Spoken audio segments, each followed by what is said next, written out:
I'm gonna sneeze.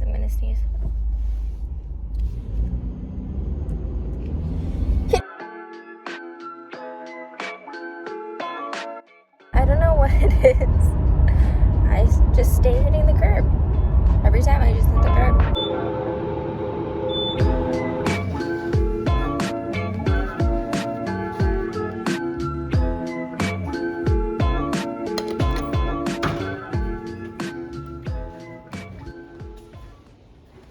Just gotta build my list for today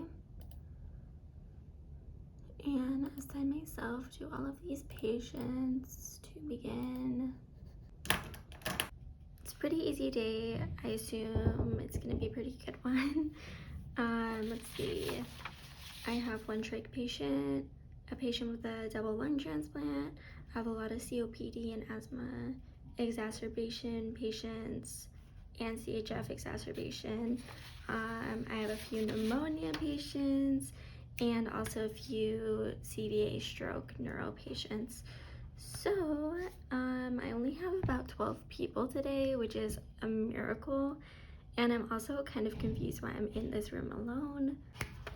I don't know where all my friends went, but it's fine. I'll be fine. It's 6:50, so I'm gonna go ahead and head out, start 10 minutes early, and just get the ball rolling. So it is 9:25, and my rounds took a long time because I had to gown for every single room. I just have one treatment left, and it's this tobramycin for my bilateral lung transplant patient.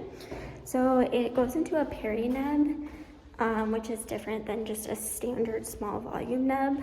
So just need to do this one and then I'll be good to go.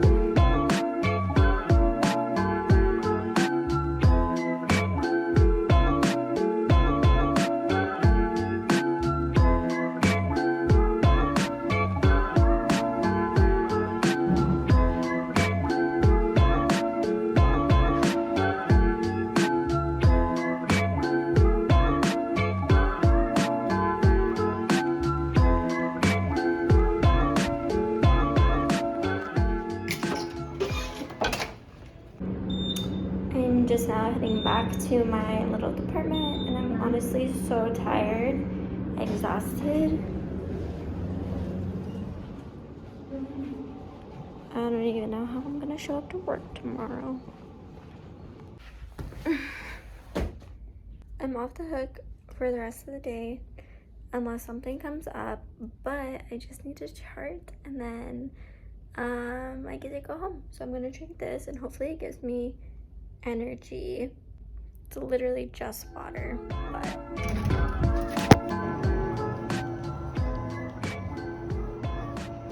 good afternoon, guys. It's 10:05. This is day 2 of my 2 in a row. It's actually very busy again. Yesterday I was so tired. I went home, got fast food, and then slept.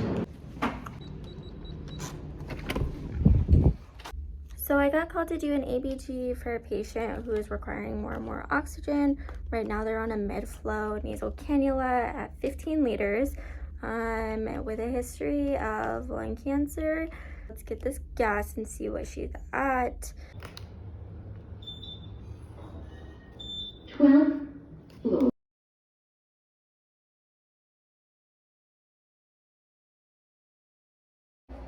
So from the gas, we can see that she's just a little bit alkalotic, but she is hypoxic. It's probably not too bad because she does have the lung cancer, but nonetheless, her sats on a 15-liter nasal cannula are only like 93. So we're gonna try a high flow on her, and so the high flow can give her higher flow, but it can also give her a set amount of oxygen. So that might be like a little kick that she needs just to like put her over, either that or the flow. So we'll trial it out and see if she improves while she's on there. My vlogging from yesterday was so crappy. I literally only have time to chart, and that's it.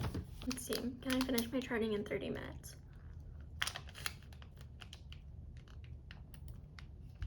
We're about to find out. Right before my second rounds, I just got called for a rapid on my floor, so I'm heading to that now. They were hypotensive and no respiratory distress at all.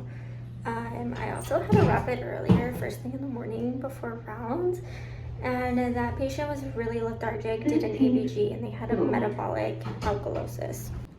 I'm just gonna go see my trach to finish up, and that should be it for my second rounds.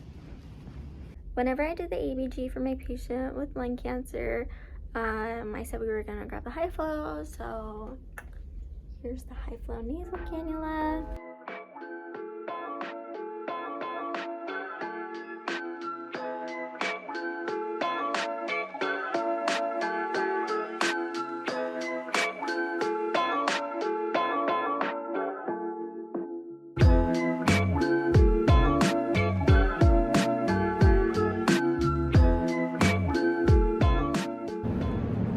I'm about to start my last rounds of the day, but I just got called. I have a new trach, so I have a high flow, 2 trachs now, and then I got 3 new patients, so it's gonna be a little bit busier.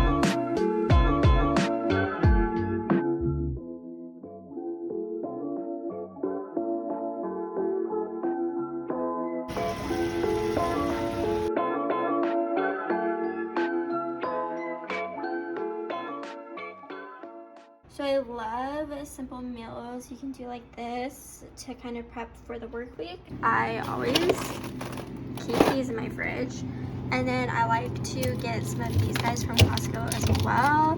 So this one's like a noodle bowl, I have an enchilada bowl, and then I have this one which is a chicken teriyaki bowl.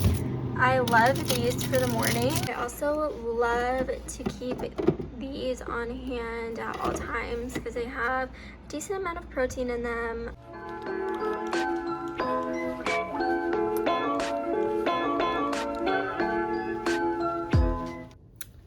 Where's my paper even at?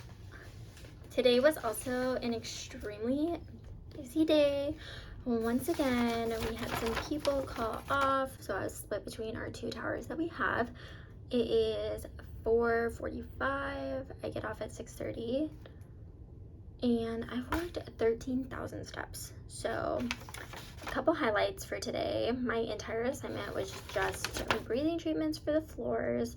I did have 1 trach. We had a rapid first thing in the morning. It was actually code blue, but when we showed up, the patient had a pulse. I guess they lost it and then it came back. Like they only lost it for a second. So it was a little bit uneventful, but we did do an ABG.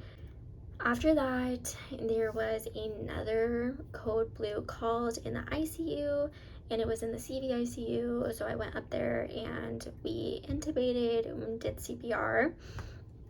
And thankfully, that patient did pull through in the end, which it was not looking too good. But they did have another code blue later on during the day, but I did not go to that. We had a bunch of ABGs today. I had 1 ABG for a liver workup, and I did another ABG for my coworker because he tried doing the blood draw and he could not get any blood for the ABG. So then I went in and I tried doing it on 1 arm, and then I tried the other arm.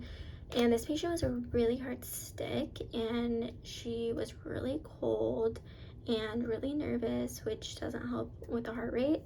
So I could barely feel any pulses. I managed to finally get a little tiny amount of blood, and it was just enough to run the iStat through the machine. However, when the blood came out, it was super dark, super dark. So I knew it was a venous blood draw and not an arterial blood draw. Either way, these are the results that came out. The pH was 7.13, CO2 was 27, O2 was 24, and the bicarb was a 9. The pH was critically low, and the main thing you always want to look at is your pH, and hers is super low. So they ended up transferring her immediately to the ICU because arterial or venous, doesn't matter. If the pH is messed up, pH is messed up. It's your number one thing you always want to look at. I'm working with my best friend today. Really happy about that. So I'll share a little bit of how her day on the floor is doing adults. She also does NICU. She's the cutest NICU RT. Yeah, I'll probably have her on my YouTube as well later on. It is the end of my day, but I have a lot to enjoy.